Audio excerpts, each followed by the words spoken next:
Hello and welcome, everyone. We're so glad that you are here with us today, and I can see that folks are still coming into the room, so please get comfortable. We've got a really wonderful program for you today. My name is Gary Parker. I am the president of Influencing Social Policy, and this is part of our new lecture series. And we're just so happy to have you. It's our lecture series called Insights to Influence, Policy Analysis to Policy Action. We're going to be talking about policy action today. And for that, I want to introduce my colleague and fellow board member, Danielle Hubley. She's the Associate Education Manager of the Partnership for Strong Communities. She joined the partnership in July of 2018 as a policy analyst and has remained there has been there since 2018. She was promoted to the position of Advocacy and Education Manager, and she's responsible for supporting staff and community members in engaging in state level policy advocacy related to affordable housing and oversees several different learning opportunities for community members and organizations interested in supporting reform in the housing sector. And as I mentioned, Danielle is also a very active member, and she pulled together today's program. So I'm deeply grateful to her and her work that she does on the board of directors of Influencing Social Policy. So with that, Danielle, welcome. Thank you, Gary. Let me just pull up my slides. I'm going to do a quick little level setting about influencing social policy and set the stage for today's conversation with Tia. And then I'll pass it over to her to dive into the learning for today. But just like I said, as a level setting, who we are at Influencing Social Policy, we're a national membership organization focused on policy research, practice, and teaching, all three. Um, and our mission is to engage social workers in advancing policies which promote human well-being and social justice. And our vision is that social workers should be shaping social policies that advance both well-being and justice. So, how do we go about encouraging social workers to be more involved in the initiative of influencing social policy? We do a few different buckets of work spread across influencing social policy and our board members. We provide webinars and trainings, such as the one you are here for today. And if you're looking for past recordings from webinars that we've done, you can find that on our resources page of our website. We contribute to policy research through our partnership with the Journal of Policy Practice and Research. We organize the Macro United Conference, which I'll speak a little bit more about in a moment. But this aims to bring together macro-focused social work scholars, students at all levels, and practitioners to explore research, practice, and the teaching of macro social work. And lastly, just as a little teaser, we'll be launching our social policy scholars program soon. So definitely stay tuned as more information will be available regarding the work of that program. So I mentioned before, but wanted to provide a little bit more insight into our Macro United conference. It'll be taking place in the summer of 2027. We hope you'll plan to join us. It'll be hosted in Chicago. And this is one of the only macro-focused conferences for social workers in the country. So it's a really great and incredible opportunity to learn from and network with other social workers doing great policy research or systems change work across the country. A quick and huge thank you to our partners at ACOSA, CRISP, the Congressional Research Institute for Social Work and Policy, the MSW Social Student Network, and the Network for Social Work Management, the Social Justice Institute, and the Special Commission to Advance Macro Practice for helping to sponsor this unique event. We couldn't do it without the support of all of these organizations, and we're so glad to be able to bring everyone together to have these conversations. We're also incredibly grateful to our new hosts at the Loyola University in Chicago. This transition to Loyola will allow us to expand the conference, to invite even more speakers and attendees to join us. In 2025, we proudly were able to bring together over 200 attendees from 33 different states, representing 79 different universities across the country. And we're able to feature around 100 presentations on topics like policy practice, systems change, and social justice. So if that's something that is interesting to you or something you would like to dive further into the learning of, we hope you'll join us in Chicago. The conference will take place again 2027, June 3rd, 4th, and 5th.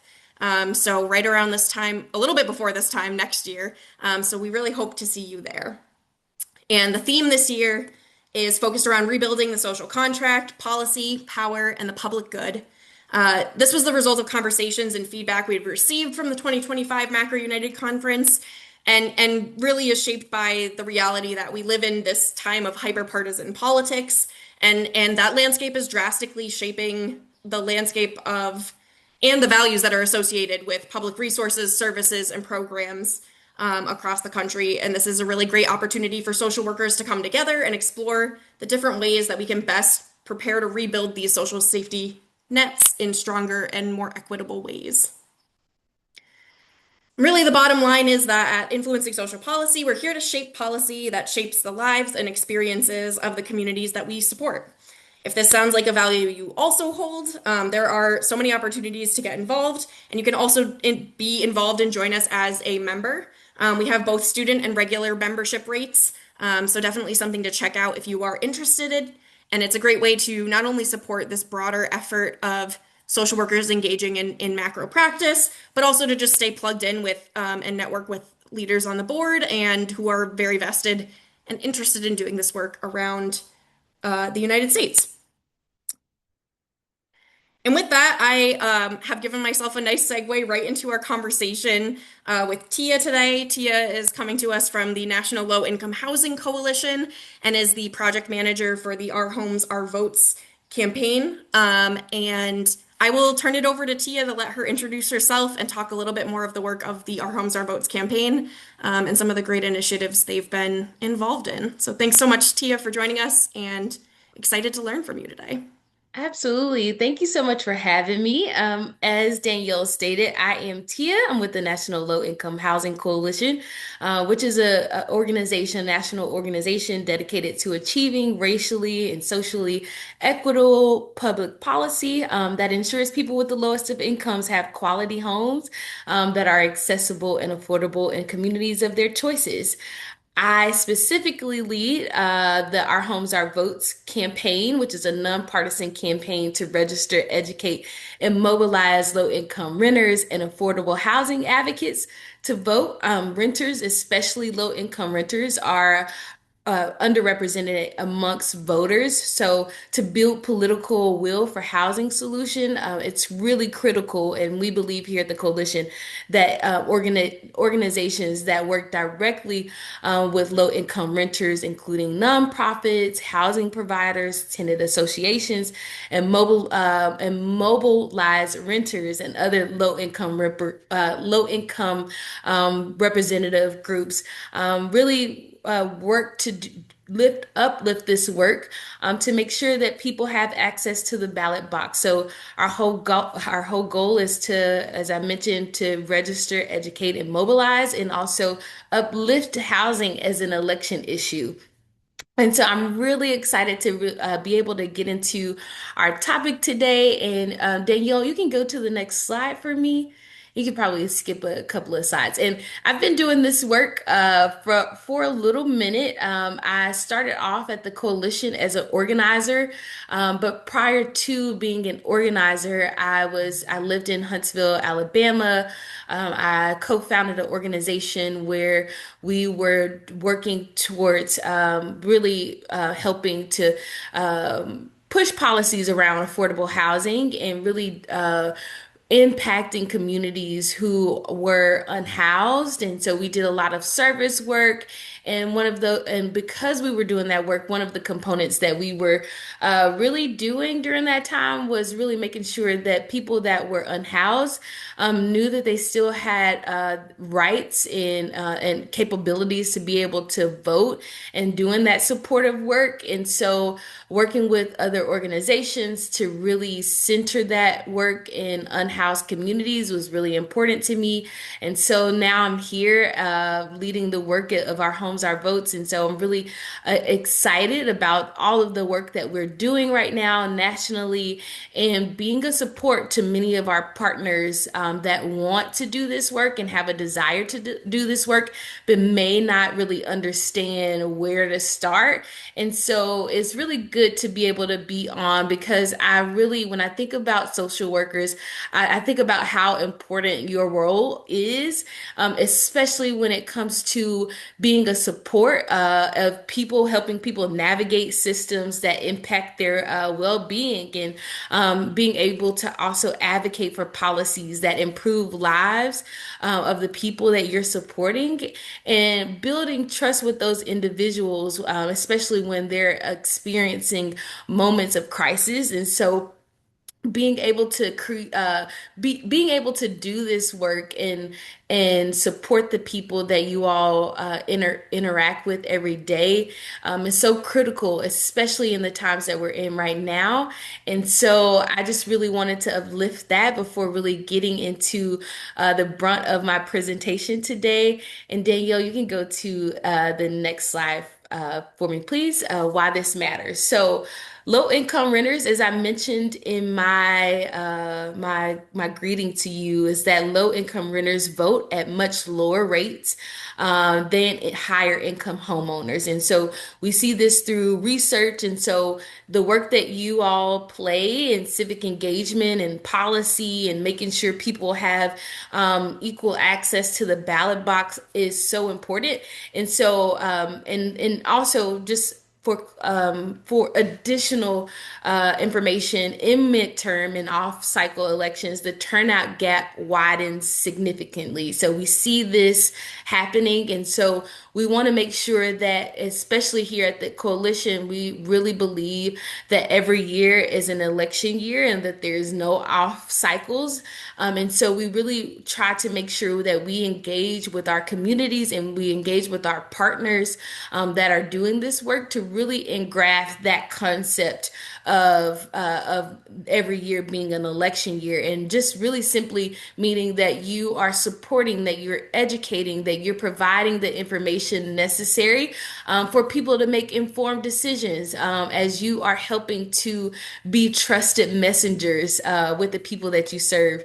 And so this work also matters because when renters don't vote, especially in my sense, in the sense of the work that we do here at the coalition, their needs are often overlooked by elected officials. And so we really try to really uplift that concept of why this work really matters. And if you go to the next slide, Danielle, there's just a quick voter turnout disparity chart that we found in some of the research that we did back in 2024.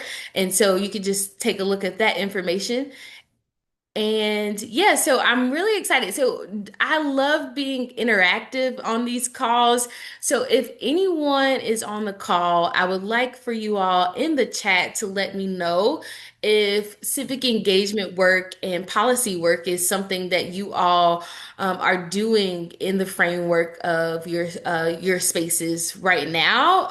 If you have, if you haven't, definitely would love to know that feedback in the chat just so that I know who's in the audience. It's always really good to know that information.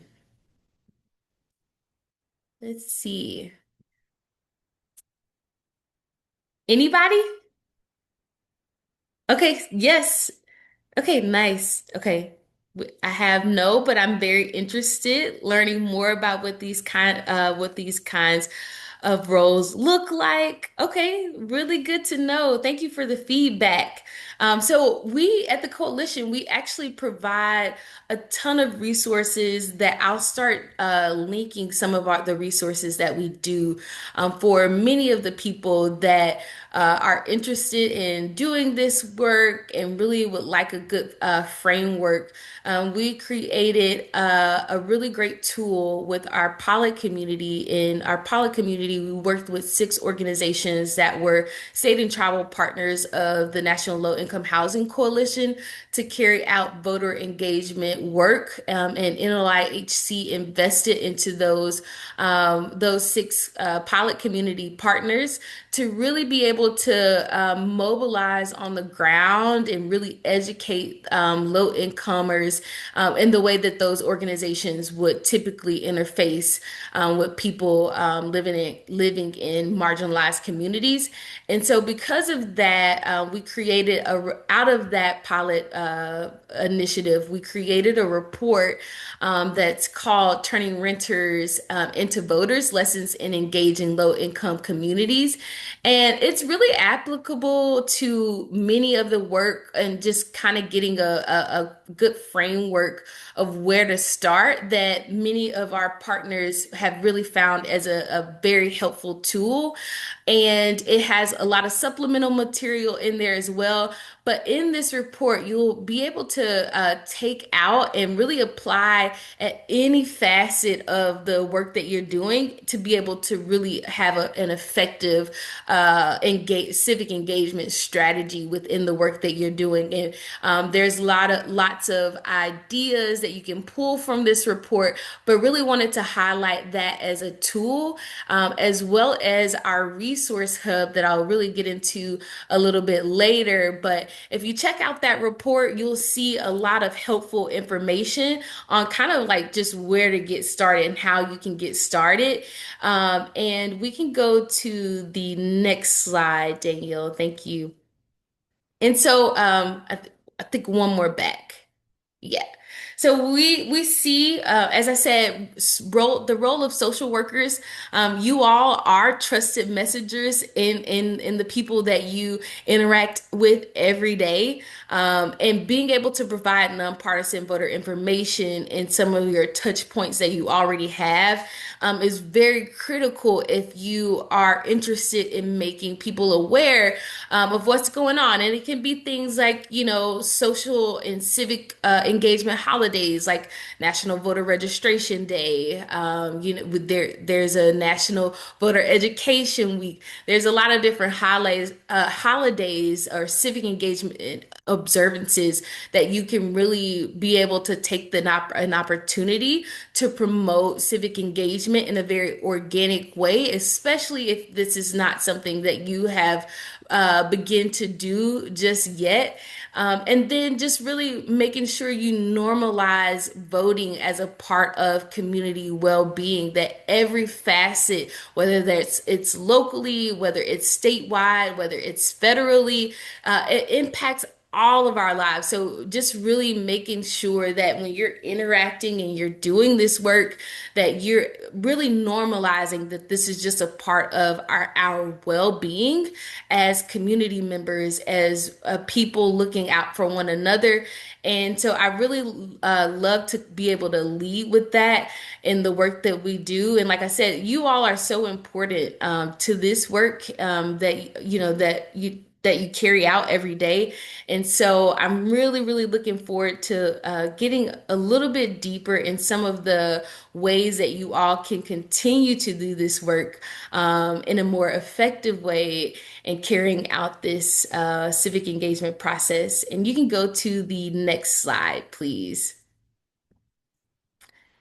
And then this is just this is a data piece from Nonprofit Vote, just showing how important service coordinators and social workers are to this process, and how when you do this work, how you can increase voter turnout. And if you all hear a train going by, I live right next to the train tracks here in the DMV, so sorry about that.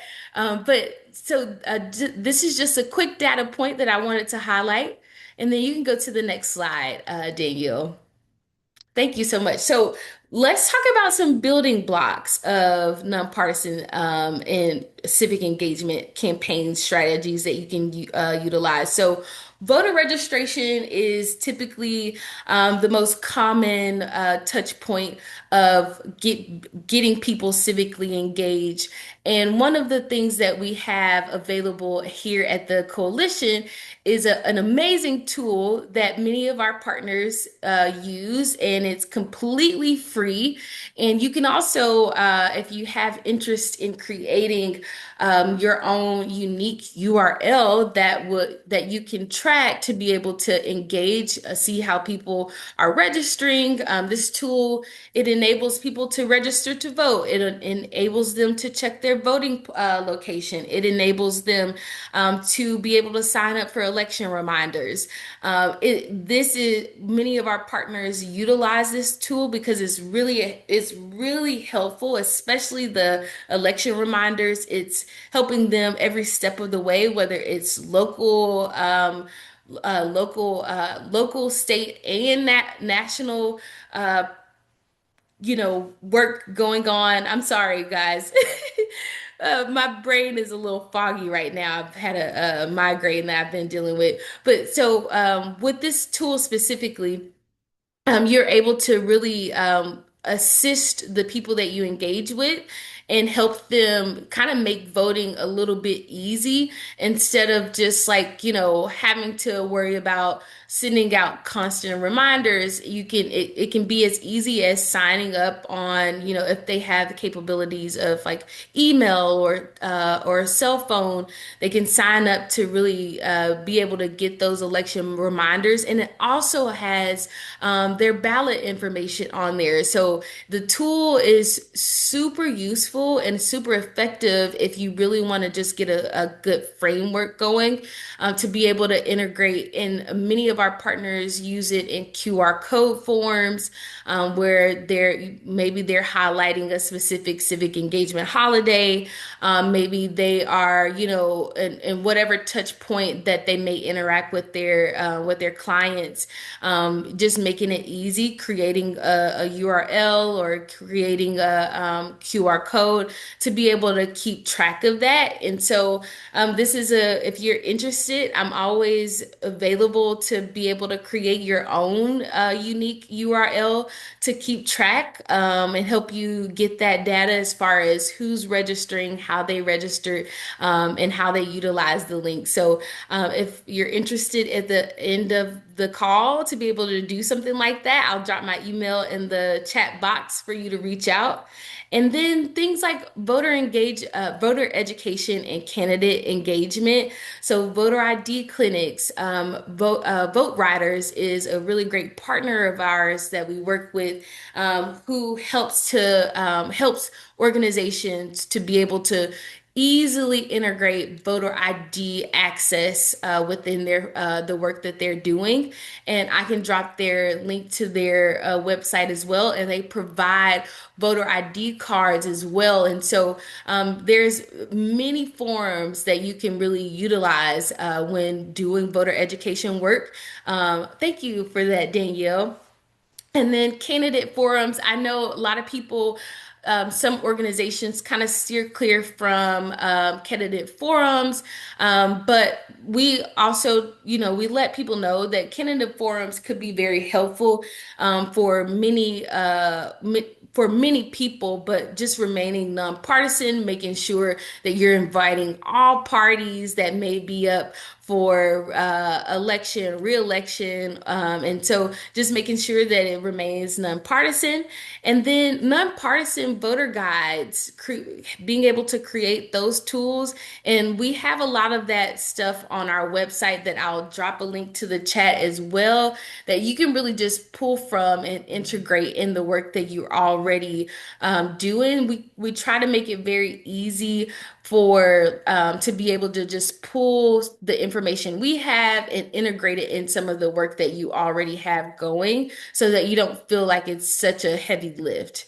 And then voter mobilization. So I often say that many people they do the education piece and they do the awareness piece of civic engagement, But there's another step that I sometimes feel like we kind of fall short on, and that's getting people to the polls. That's phone banking, that's canvassing, providing transportation. One of the things that I tell organizations and partners across the country that if you can partner with groups like AARP or Lyft or Uber or faith-based communities that provide transportation, definitely take that next step to be able to help your clients get to the actual polling sites when it's time for those elections to start for those elections to happening, and then also primaries and all of that stuff as well.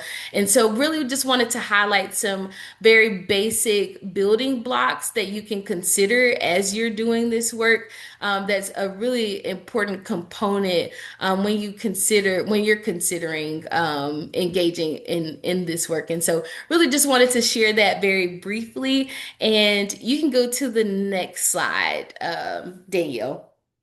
And so, as I mentioned earlier, there's so many barriers that not only just renters, but low incomers and people just in general face every day. We're seeing it in policy. We're seeing policy being created that is constantly limiting access to the ballot box. And I know that this is the main focus is of this call in this series, this lecture is about policy. And so there's many things that NLIHC is doing right now, and our Homes Our Votes, we've been making sure that we bring awareness to. So thankfully, although we've seen a lot of not so great things happening across the country, especially within the Louisiana v. Calais case, which is a redistricting case that the Supreme Court made a ruling on that would essentially enable a majority Southern states, and we kind of think that it's going to happen in a couple of other states right now as well. But to be able to kind of gerrymander maps to where it really essentially dilutes the voices of, Black and brown people and taking away representation, fair representation for those communities by cutting out districts.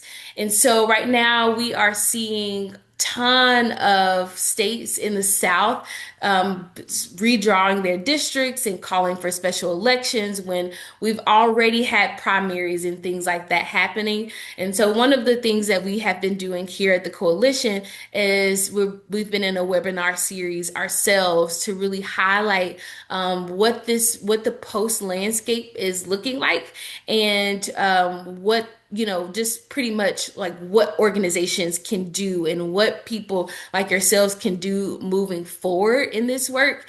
And so we're seeing the barriers in within the policy space, but it's encouraging because for me at least, we're seeing so many people rise up to kind of meet this hour. And so many people are asking what they can do. And so one of the things I really wanted to share is really like a framework of four ways organizations or social workers like yourselves can really engage in this hour. And so the first framework for really trying to engage in this hour, I would recommend really providing nonpartisan information about elections, voting rules, and issues affecting the communities that you live in currently. So anything that may be happening locally that the people that you engage with every day can really take you really be able to take action on, really being able to highlight some of those things. So sharing voter registration deadlines, being able to display election information in like your waiting rooms, including like voting resources and client packets. So really just being able to consider like what you can do in this very moment. And so, like I said, really consider informing people. The second component of that is engage. So normalize conversations about civic participation. Just asking people, do you have a plan to vote? Discuss how local decisions may be impacting housing access or whatever work that you do that intersects it with your clients. And then hosting like educational workshops is really helpful as well. And then the third component to this is mobilize. So supporting communities and taking action. So organizing rides to the polls, as I mentioned, hosting candidate forums, recruit volunteers for phone banking if you have the capacity to do that type of work. And then the fourth component to that is building power. So you want to be able to develop long-term plans. As I mentioned, we believe that every year is an election year. So really making sure that the work that you carry out is not just happening in an election year. So you want to be able to make sure you develop or that you're developing a long-term civic engagement plan that really supports tenant leadership, training advocates with lived experience, and creating pathways for ongoing community participation. And then just, simply, you can go to the next slide. Sorry, Danielle. And just as I mentioned, here's some strategies in the sense of what I've just mentioned, but also just want to just kind of highlight what this actually looks like in a practical way as you all are social workers. So really, as I mentioned, individual when you consider the work that you're doing. So from an individual level, you want to be able to share nonpartisan voting resources during intake and then helping clients develop like a voting plan.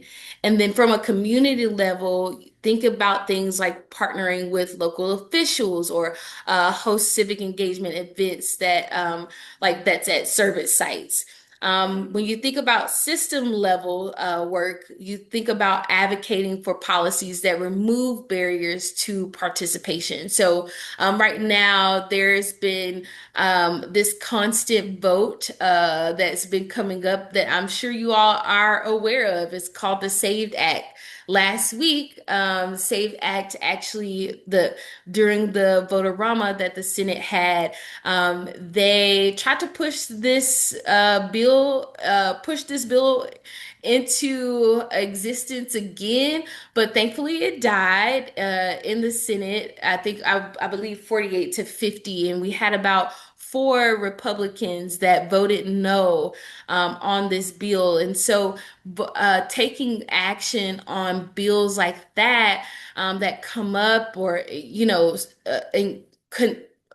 post Louisiana engagement work that I'm sure we're hearing that there's going to be a couple of our congressional members that are going to be pushing for policy and creating legislation that would hopefully help some of this post Louisiana v. Calais ruling landscape to be able to create access to the ballot box as access is being limited.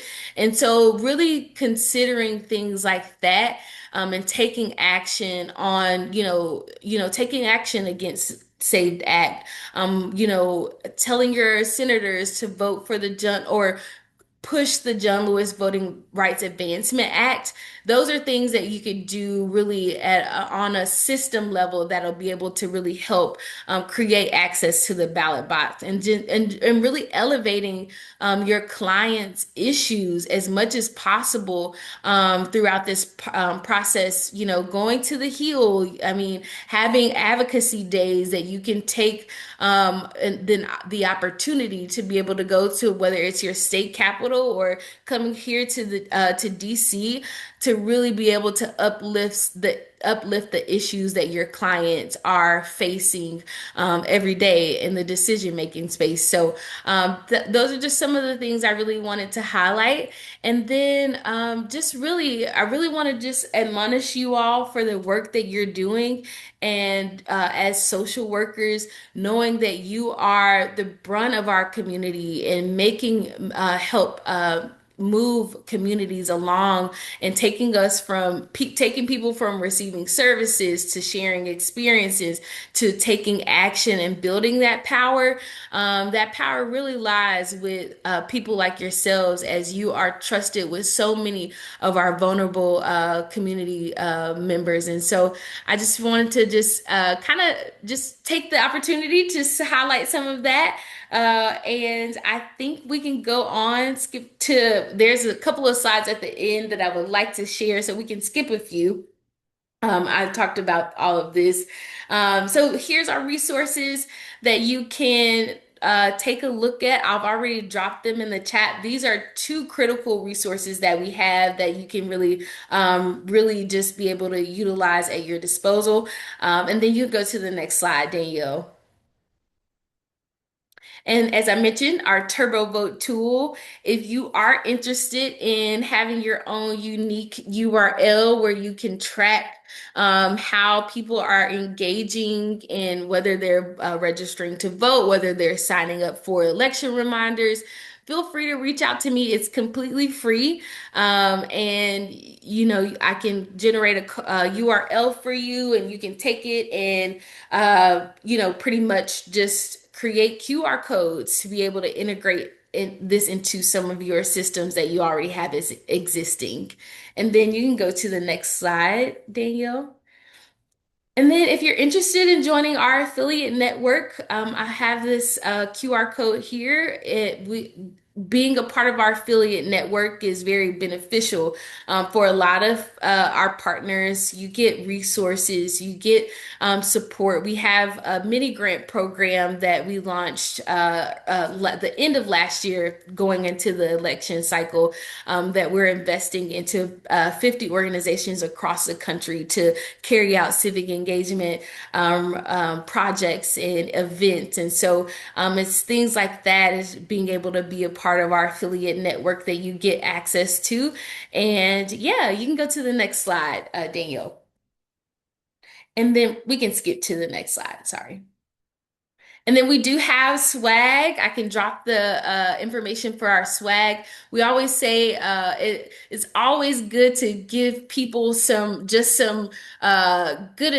I won't say incentives, but just something for participating in the civic engagement process. I think a lot of our partners really love being able to get swag to be able to give to their clients when they're hosting events and different things like that. If you want to be able to actually buy things, in bulk order, I could definitely, you can reach out to me, and we do give discounts as well. And so if you're interested in anything like that, let me know. Be willing to work with you on that. So here's the Shopify link for that. And then you can go to one more slide. And then we have like I mentioned, we have been in a webinar series ourselves, where we've been bringing in some of our top leaders across the country that's leading this current critical work around, especially the Louisiana v. Calais case. We just had an amazing webinar with Michael Lee, who's the senior counsel at Brennan Center on redistricting and voting, and he really laid a great foundation of what the post landscape is right now, and as far as the decision and its impacts. But then we also had some really powerful grassroots organizers that are doing work in Alabama and Mississippi, to talk and give some really practical strategy on what could be done. We do also have after our webinar series, each webinar, we do have a recording available. So I'll drop the link there if you're interested in going to some of our past webinars. Our webinar for this past Monday will be uploaded on Friday. So definitely feel free to go and check that information out. And then last slide, I believe.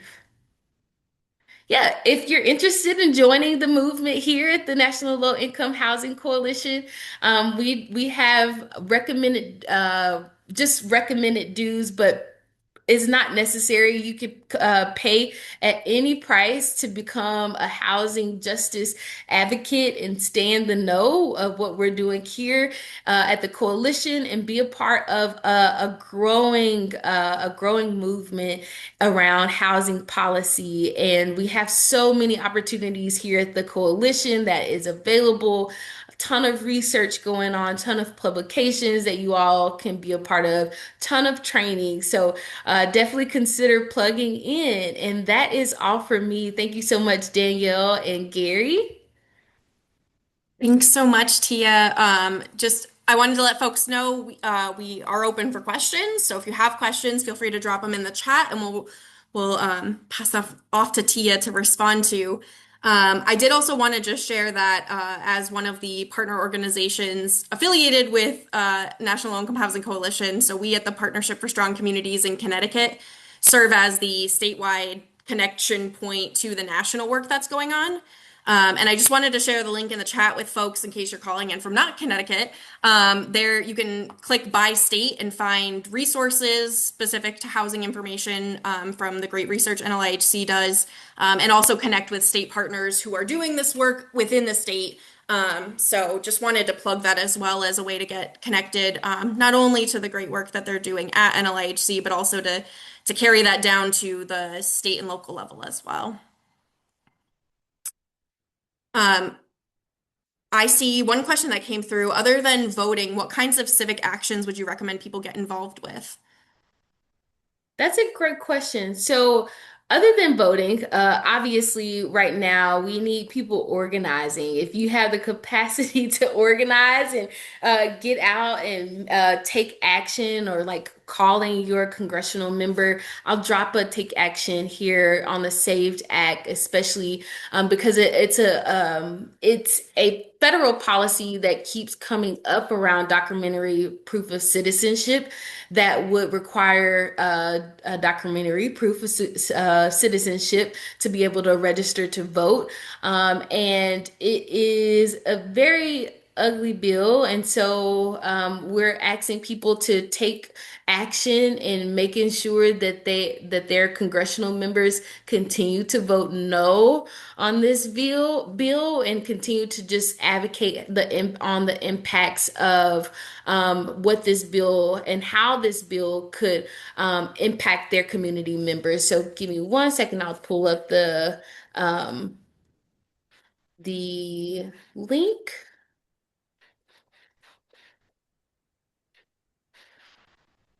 Yeah, and I can add to that. We've submitted at the partnership in Connecticut, we've submitted testimony or public comments in response to proposed HUD ruling changes. So the Department of Housing and Urban Development, whenever they're proposing a rule change, they post it publicly, and then the public does have the chance to weigh in on their reactions to it, whether or not they think they should advance it.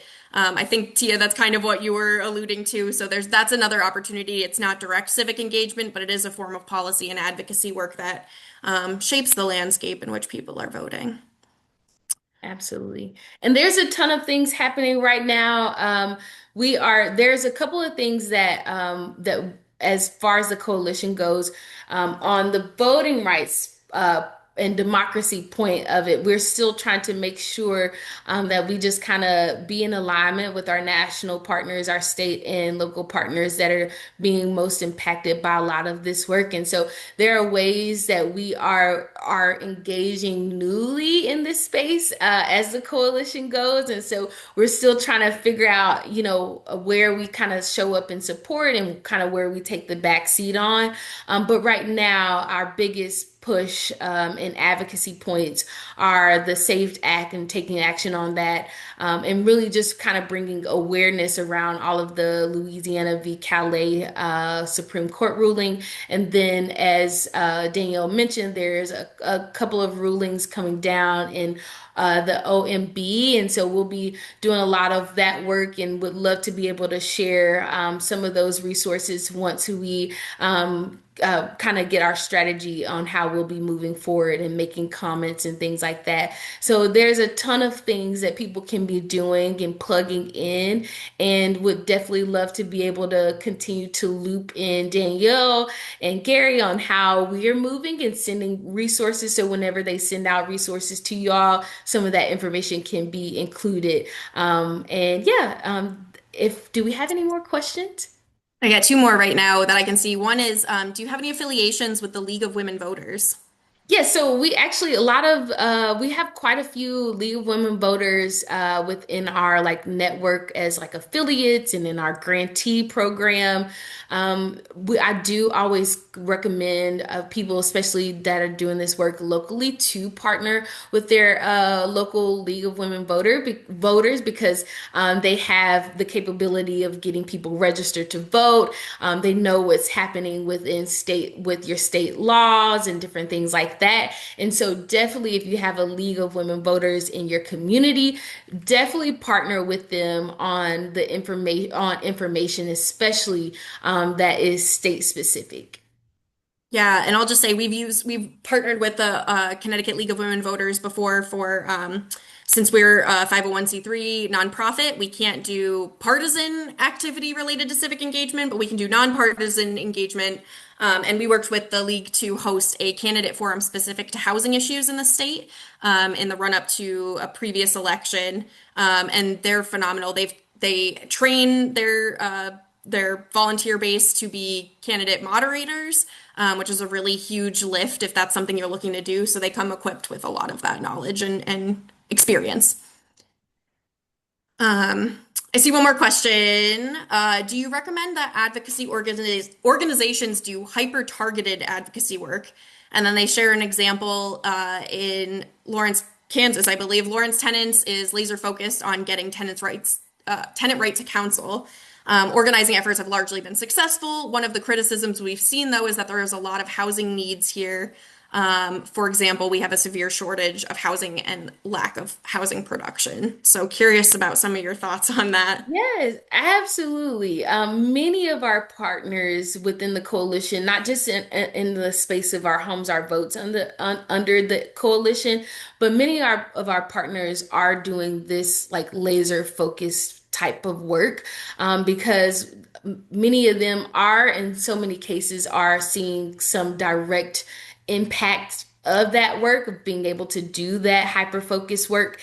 So I would definitely recommend, and if you're interested in doing those types of things, like I said, the National Low Income Housing Coalition, we have a ton of people within our network that you can connect with in your state that may have certain ballot measures that they're focusing on, and this type of work that our organizers at the coalition can connect you to be able to do that type of work. And so I will put in the organizer map in the chat so that you can check out who's the organizer or who would be the organizer for your state that you could reach out to get plugged into at the coalition. One second. And actually, Tia, while you're pulling that up, one of the other questions was, do you have a direct registration link for Friday's webinar? I think the QR code wasn't working, so I want to make sure folks can join that Okay, if they're yes. able to. And it's on Mondays, the second Monday of every month, but I do have a direct link. But we do have every Friday the recording will be from that previous Monday will be available. So yes, I can drop it in the chat. Just one second. And here is the organizer map. If you're interested in getting connected to organizations that's in the state that's doing that laser focus work, definitely feel free to reach out to the organizer there. Tell them I sent you, and they'll get you connected to where you need to be. And I see one other question. I'm not sure if I'm reading it correctly, so feel free to come off of mute if I am misinterpreting your question. But it says, are your data sources available for other research to access as secondary sources? Not right now. So we are like I mentioned earlier. So well, not specifically for the our homes, our votes work. We are still developing our work, but we do have many resources like our gap report and our out of reach report that you can take and utilize as much as you can, as much as you want in a secondary sense. I'll drop those resources right here as well. The gap report, give me one second. Let me drop this for you all. So I would say our GAT report and out of reach report are our biggest reports of the coalition altogether. And it's really just showing like that no state has an adequate supply of affordable rental housing for the lowest of incomes. And it's a full report that has downloadable graphics and information that is very specific to what the gap would look like in your state, your community, all of that. And then what a lot of people do with that information, they take that information and use it as advocacy tools when they are going before their congressional member or their state representatives. And it's really such a great tool. And then our out of reach report, it shows what you would need to make in order to afford a two-bedroom apartment rental unit, that type of thing, and it has it by state, has all the price, the just like all of the pricing broke down, and it's really, really a great tool that you can utilize to be able to incorporate in your advocacy work and your research work. Give me one second. There you go. Okay.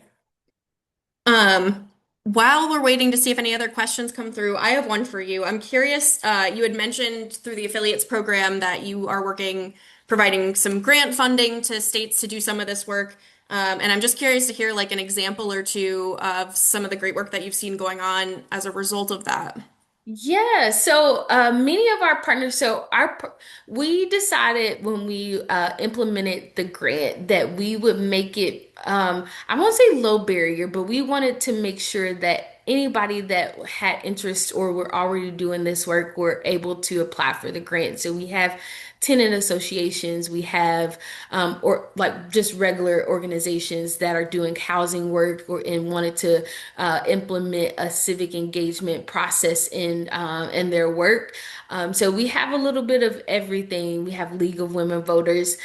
So many other projects. Some projects are event based, and so some of them are much more simple than others. Like whether it's just kind of getting some resources, being able to do some printing material to be able to educate people and get that material out, and or being able to like pay staff to do some of that stuff. And then we have some partners that are actually putting on events. Next week I'll be going to North Carolina, where they'll be engaging for Juneteenth, about 3,000 people for their event, and just really educating people, doing tabling work.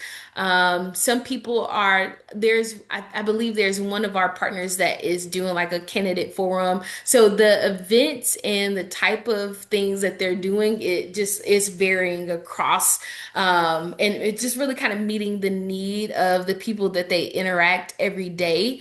And so, yeah, I hope that answers your question, Danielle. Yeah, and from that, Margaret asked in the chat, where can we go to learn more information about that program? Yes, so I can drop the when we launched the program, like some of the announcements. I will be in all transparency because of just the climate that we're in. We wanted to protect some of our groups that are in more vulnerable positions than others. So we don't have them like displayed on our website. We just talk about it when I'm doing things like this and just kind of elevating it. But I can drop a link to the announcement when we made it, so you can check out the information there. And then if we launch it again, if you become a part of our affiliate network, which with our Homes Our Votes affiliate network, it's at no cost. You can just, it's just a matter of signing up as an affiliate and keeping in mind that the work that you do is nonpartisan and that we just have similar missions. So that's all we're asking there. But yeah, if we launch it again, you'll definitely get that information through the affiliate network. And I think that's it for me. Any more questions? This has been really good. Yeah, I'll give it just a minute for folks to jump into the chat. But thank you so much. And just so folks are aware, while we're waiting, we will share the recording on our website. We'll share it out in our newsletter. So if you're not signed up for that, you should be. And we will also share out the slides from Tia's presentation today with everyone, so you have all the resources available there. And yeah. I'll keep it paused for just a moment. Does anyone want to jump in with any last minute burning questions you all have for us today?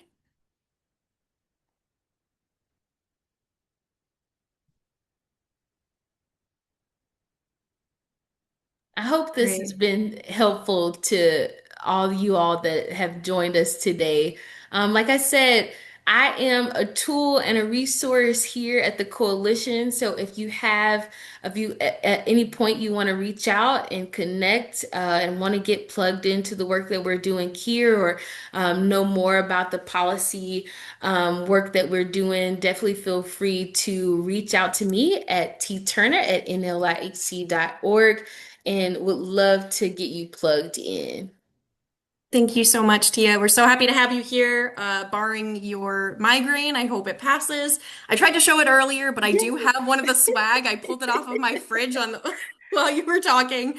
But yeah, I use the resources all the time. So just really appreciative of all the work you do and the rest of your team. And hopefully you'll gain some more social workers interested in driving the shared vision for housing equity. Thank you so much, Danielle, and thank you, Gary, for having me as well. And thank you all to all of you who have joined the call today. And I see a couple of familiar people in the chat, and it's so nice to see you, Crystal. Great. Well, thanks so much, everybody. Have a wonderful rest of your Wednesday, and we will make sure to share the recording once it's available. Thank you so much.